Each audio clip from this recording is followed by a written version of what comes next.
Hello again and welcome to another video. In today's video, we're going to do some fun geometry, and you're going to need a ruler, a compass, and a pencil to complete this exercise. This exercise is located on page 8 on the Communicate Graphically booklet. Alright, now let's get started.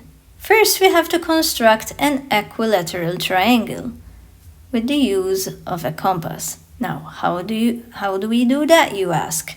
So here on the left, we have our example already finished for us.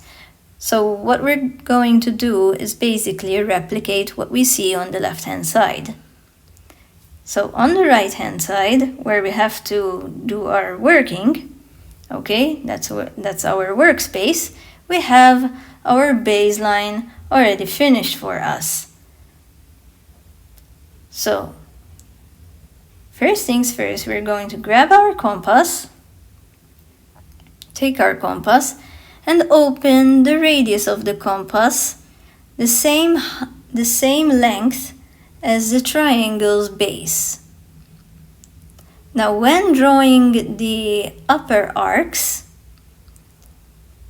please make sure to always hold the compass from its knob. Please do not change the radius of your compass. Make sure that it is the same length as your base, and then draw an arc close to the midsection of your baseline.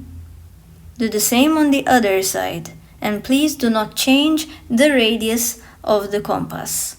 Hold the compass from its knob and then produce another arc intersecting the previous arc that you have drawn. Now you've made an intersection right here. Now that intersection has to be connected with the other points on the baseline. So, connect the intersection to the baseline's point on the right, and then the intersection again to the left point of the baseline. Now remember, all these lines that I have drawn till now are construction lines, so they had to be drawn as light as possible. Now let's darken the lines to reveal the actual shape.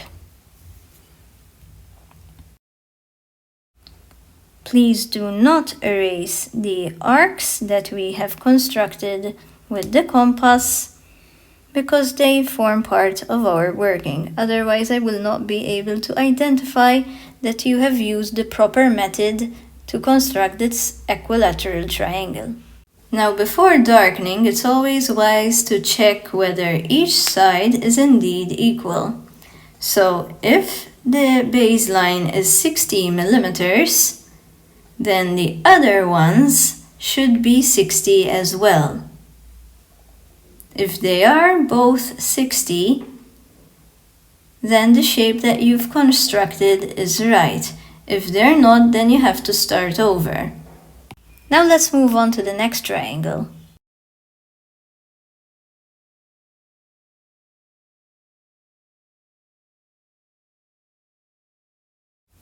Now here we have a simple example. All we have to do is to connect each corner of this triangle to the provided midpoint. Okay, the midpoint is already there for us. All we have to do is to connect the corners to that point. And later we're going to be shading the sides of this triangle to make it look like a pyramid being seen from above.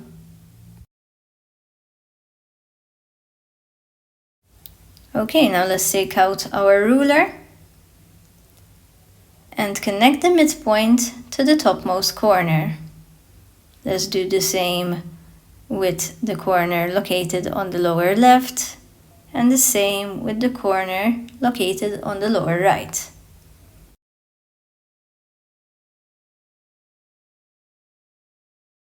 And now let's darken the construction lines.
The next example is similar. All we have to do is to connect the 2 points at the baseline to the center point of the triangle.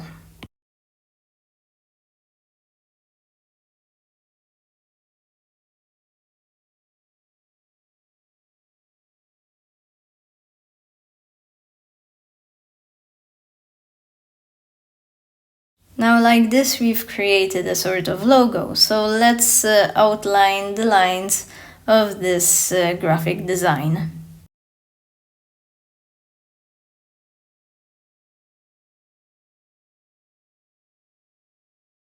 Now let's move on to drawing a regular pentagon.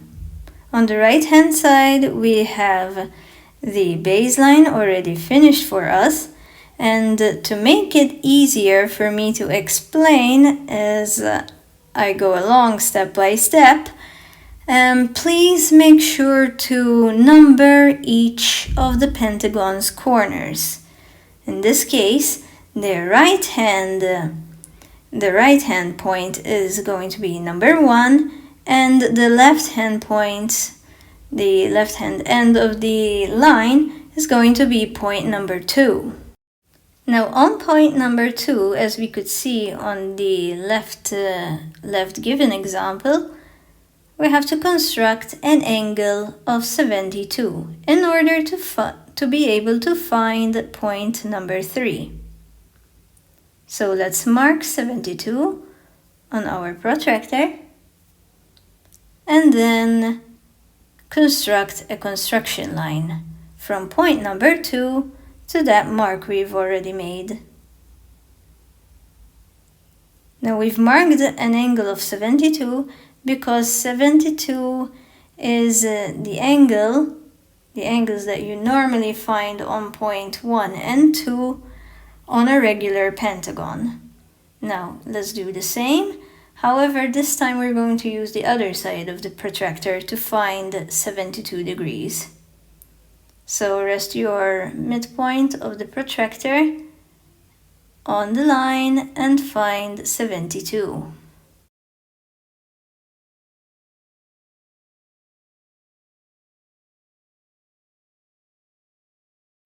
And then draw your construction line from point 1 to the mark.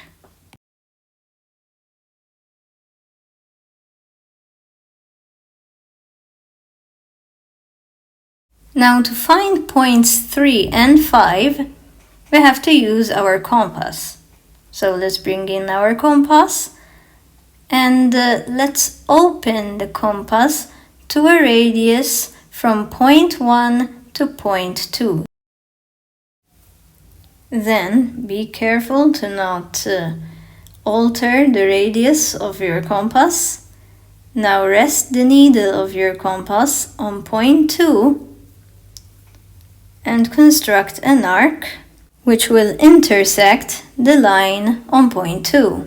Let's do the same on the other side. So rest the needle on point 1 and then construct an arc which will bisect the line, the 72-degree line on point 1. Now in these two intersections, you have found point 3 and point 5. Now let's find point 4, which is somewhere in the middle up here. Now to find point 4, you have to go to point 5, make sure that you haven't altered the radius of your compass, and construct an arc from point 5.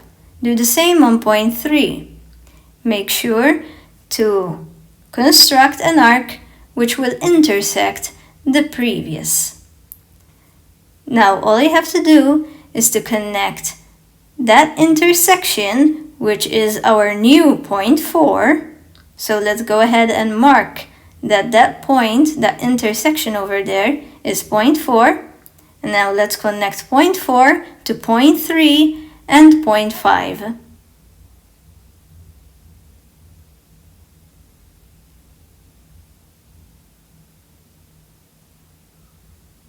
And there you go, that's our constructed regular pentagon with a protractor and compass.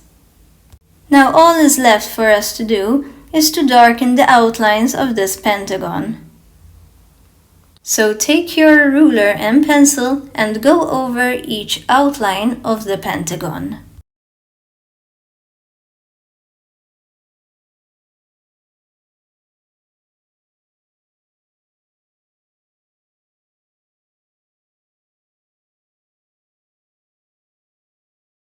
Now, of course, ideally you would do this step before darkening your outlines. So, it's always ideal to check whether each line is equal. So the baseline was 40 millimeters, line 2, 3 is 40, 3, 4 is 40 as well, 4, 5, 40, and 5, 1 is 40 as well. Okay, so that is a regular pentagon. On the next exercise, we're going to be forming an inscribed star inside a pentagon. Now obviously, since the star is inside the pentagon, it's going to have 5 corners, okay, or 5 points. So each point to form the star is going to be connected to the 2 corners right in front of it. So let's start by connecting the topmost corner to the lower right corner.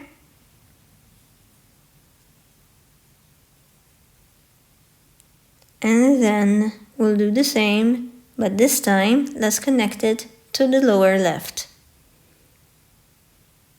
The lower right to the left hand corner.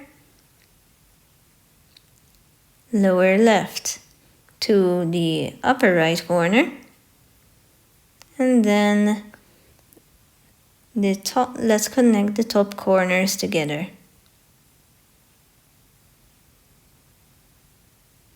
And there you have a star. Now what we're going to do is to shade the triangle parts of the star in the assigned colors. Now before we shade in the triangular parts of the star with color, first we're going to be darkening the outlines.